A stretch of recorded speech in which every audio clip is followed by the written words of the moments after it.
राम राम किसान भाइयों, स्वागत है आपके अपने YouTube चैनल भवानी मंडी भाव ऑफिशियल पर। आज दिनांक 1 जून 2025 वार की अगर बात की जाए तो रविवार, सप्ताह का महीने का पूरा एंड हो चुका है मई का। उसके बाद में जून का ये पहला संडे है और बहुत सारी बातें भी विगत एक महीने के अंदर हमें देखने को मिली है। चाहे बात की जाए MSP रेट की, चाहे बात की जाए अभी इम्पोर्ट ड्यूटी भी सरकार ने 10% की जो गिरावट की है। बहुत सारे विषय भी लगातार जो किसान हितैषी भी है और किसान विरोधी भी है, दोनों तरह की चीज़ें भी देखने को मिली है। तो कैसे क्या क्या स्थिति अभी वर्तमान में उनको देखने को मिल रही है, उन सभी पे आज हम डिटेल चर्चा करेंगे। सबसे पहले बात कर लेते हैं हम MSP पे। MSP क्या होती है? MSP वो रेट होती है जो जिसपे सरकार एक रेट फिक्स करती है किसी भी जिन्स की, चाहे बात कर लो गेहूं की, मक्का की, चना की, सोयाबीन की, सरसों की, हर किसी की एक MSP होती है। सरकार ने एक रेट फिक्स कर रखी है साहब, इससे नीचे में ये माल नहीं बिक सकता। कहीं ना कहीं एक उसका एक आंकड़ा होता है और जब सरकार जितने भी समर्थन मूल्य पर माल खरीदती है उसी रेट पर माल खरीदती है। तो अभी वर्तमान में सरकार ने कुछ जिन्सों पे बढ़ोतरी करी है, उसमें सोयाबीन भी है। सोयाबीन पे लगभग 400 रुपये प्लस किए हैं और लगभग वो 5300 के आसपास वो आंकड़ा जो है MSP का सोयाबीन का वो हो चुका है। 400 रुपये की बढ़ोतरी भी सरकार ने उसमें की थी। जैसे ये खबर मार्केट में आती है कि सब MSP बढ़ी है, जो पे बाजरे पे इन सभी पे सरकार ने बढ़ाया था और लगभग थोड़ा थोड़ा आंकड़ा सभी में एडजस्ट किया था। सोयाबीन में काफ़ी अच्छे एक तरह से बोनस दिया था उन्होंने 400 रुपये के लगभग का। उसका असर मार्केट में देखने को मिला। एक दिन जिस दिन रिपोर्ट आई उसके अगले दिन ही बाजार जो लगभग 43.5 प्लांट की स्थिति में चल रहे थे 44 हुए थे। 50 रुपये की तेजी देखने को मिली, 100 रुपये जमीन स्तर पर ठीक देखने को मिले थे और कहीं ना कहीं एक अच्छा माहौल देखने को मिला था कि अब वर्तमान में फिर से सोयाबीन की खरीदी शुरू होगी तो कहीं ना कहीं किसानों के अच्छे दिन आएंगे। क्योंकि जब 5300 अगर MSP की रेट है 5200-5300 लगभग है, कंफर्म आंकड़ा मैंने भी देखा नहीं है और ये दिमाग में है भी नहीं है, तो एक बार आप उसमें कोई गलती क्षमा करें। और जो आंकड़ा था तो कहीं ना कहीं लोगों के मन में ये भावना है कि अगर 5200-5300 अगर सोयाबीन की रेट तो मिनिमम हमारी 5000 तक बिक जाएगी और उसका असर भी देखने को मिलेगा। लेकिन असर कब देखने को मिलेगा? असर देखने को मिलेगा इस सीजन में। ये सीजन है जो अभी आने वाला है, इसी में तेजी मंदी की स्थिति जो भी देखने को मिलेगी उसी में देखने को मिलेगी। और क्या स्थिति बैठ सकती है इसकी जानकारी आपको जो भी सीजन खत्म होगा उसके बाद में, क्योंकि MSP भी सरकार ने इस साल भी खरीदा, लेकिन कितना खरीदेगी? क्योंकि सरकार अगर खरीदेगी तो बेचेगी भी सरेगी, बेचने पर एक प्रेशर भी क्रिएट होता है और कितनी मात्रा में खरीदेगी इन चीज़ों का भी असर पड़ता है।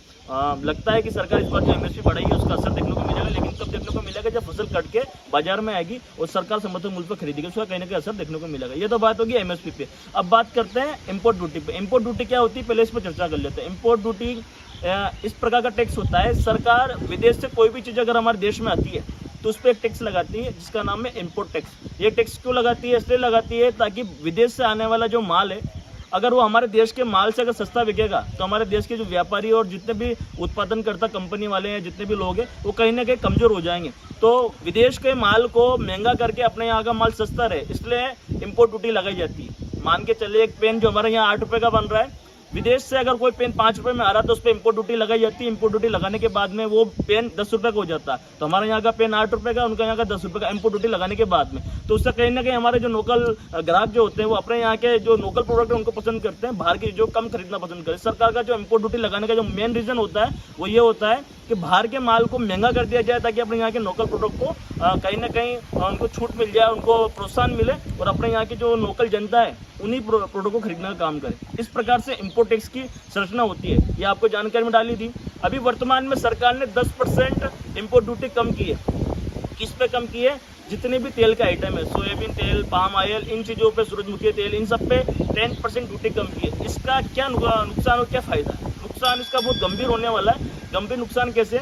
अभी कहीं ना कहीं सरकार ने जो रीज़न लिया है, पहले कारण बताता हूँ क्यों लिया। सरकार खुदरा महंगाई दर कम करना चाहती है। खुदरा महंगाई दर क्या होती है? तो जैसे मार्केट में तेल के जो भाव चल रहे हैं उसको नियंत्रण में करना चाह रही है। तो उसको नियंत्रण में कैसे करेंगे? जो बाहर से कोई तेल आ रहा था, मान के चले वो 150 रुपये में आ रहा था, जब 10% उसमें कम हो जाएगा तो लगभग 15-20 रुपये का डिफरेंस रह जाएगा, तो वो तेल सस्ता हो जाएगा। जब बाहर का तेल सस्ता होगा तो अपने लोकल जो कंपनियां हैं, भारत देश के अंदर जो कंपनी, जो तेल निर्माता कंपनियां हैं, उनको भी कहीं ना कहीं तेल की रेटें कम करनी पड़ेगी और तेल की जो दर अभी चल रही है उससे गिरावट आएगी, तो उसका असर मार्केट में देखने को मिलेगा। सरकार का ये कदम इसलिए था कहीं ना कहीं लोकल स्तर पर तेल की जो अभी लगातार जिनके बाजार बढ़ रहे थे वो एक तरह से कहीं ना कहीं कंट्रोल में आ जाए। सरकार ने ये सोच के इसका असर देखने को मिला था, लेकिन इसका एक विपरीत असर भी देखने को मिलेगा। मार्केट में एक अफवाह टाइप माहौल बनाया गया कि इससे कहीं ना कहीं नुकसान होगा सोयाबीन को। सोयाबीन को नुकसान तो होना ही, क्योंकि बाहर से अगर तेल, जब कोई मान लो अगर अपने यहाँ के प्लांट अगर क्रशिंग कर रहे हैं, क्रशिंग करने के बाद में जो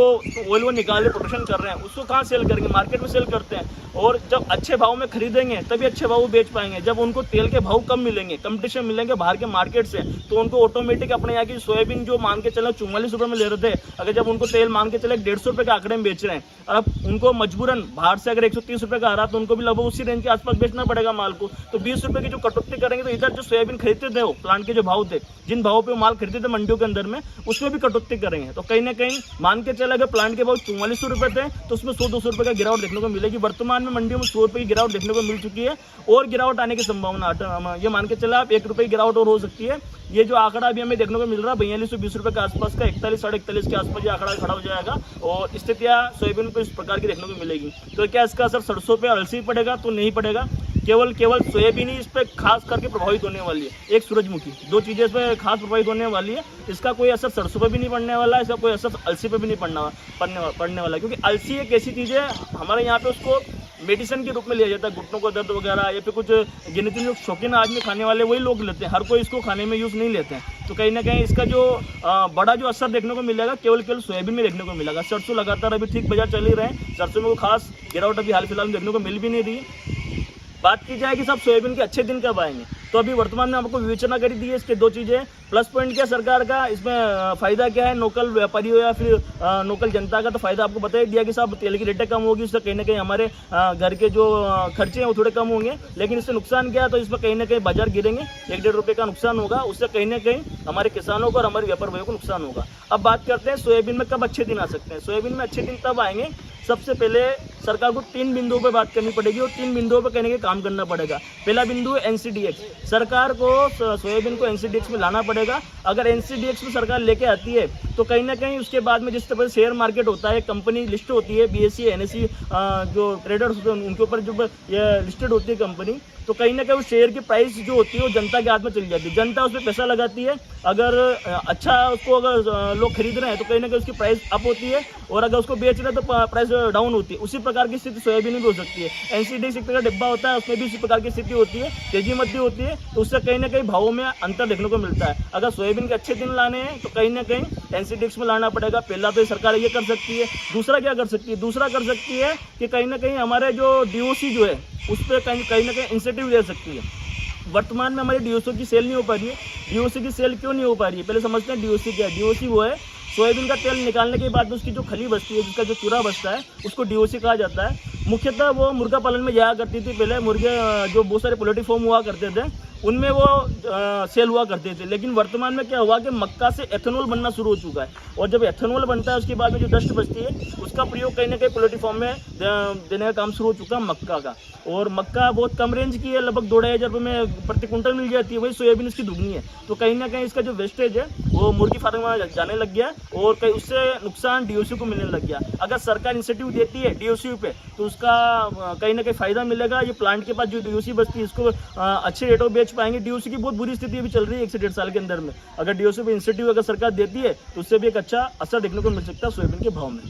इसके अलावा सरकार और क्या कर सकती है, तो 2 प्रमुख चीज़ें अगर सरकार ये करती है तो इससे भी काम हो सकती है। इसके अलावा एक तीसरा रीजन और है, उससे भी सरकार इसको कंट्रोल कर सकती है। तो तीसरा रीजन क्या है, सरकार हर साल आयात करती है सोयाबीन। अपने यहाँ विश्व का दूसरा सबसे बड़ा देश हमारा भारत है, तो यहाँ पे आबादी भी इतनी है और खाने वाले लोग भी इतने हैं, तो कहीं ना कहीं हमारे यहाँ के जो प्रोडक्शन है उससे हम जनता का पेट नहीं भर सकते, तो बाहर विदेशों से हमें सामान लाने पड़ते हैं। अगर मान के चले अगर सरकार एक आंकड़ा फिक्स कर दे कि हम इतने लाख टन ही सोयाबीन बाहर से निर्यात करेंगे, बाकी हमारे यहाँ पे जो लोकल प्रोडक्ट है वही पैदा करें, उन्हीं का हम कहीं ना कहीं यूज़ करेंगे, तो उसका एक असर हमें देखने को मिल सकता है। 3 चीज़ें, पहले NCDX हो जाएगा, दूसरा चीज़ आपको DOC पे इंस्टीट्यूट बताया, और तीसरी जो चीज़ है ये चीज़ हमने आपको बता दी, सरकार एक आंकड़ा फिक्स कर दे कि कहीं ना कहीं इतनी जो मात्रा इससे ज़्यादा हम देश में खरीदेंगे, किसी विदेशी देश से इतना नहीं खरीदेंगे, बस इतना ही आंकड़ा खरीदेंगे, तो उससे भी कहीं ना कहीं सोयाबीन के बाजार देखने को मिल सकती है। ये 3 चीज़ें जो हमने भी काफ़ी ज़्यादा सर्च किए, विचार किए, उसके बाद में आपको बताएं, और लगभग कुछ इस प्रकार की स्थिति सोयाबीन में देखने को मिली है। मैंने पूरी जानकारी आपको दी। अगर वीडियो अच्छा लगे तो लाइक करें, वीडियो को शेयर कीजिएगा, वीडियो में कमेंट कीजिएगा, और जो भाई चैनल पर नए आए चैनल को ज्वाइन कर चैनल को सब्सक्राइब कीजिएगा, साथ में अधिक जानकारी चैनल को ज्वाइन कर लीजिएगा। अब से आपको देश विदेश में घटने वाली हर घटना के बारे में हमारे चैनल के माध्यम से रोज नई नई जानकारी मिलती रहेगी। मिलते हैं फिर। जय श्री राम, जय जवान, जय किसान।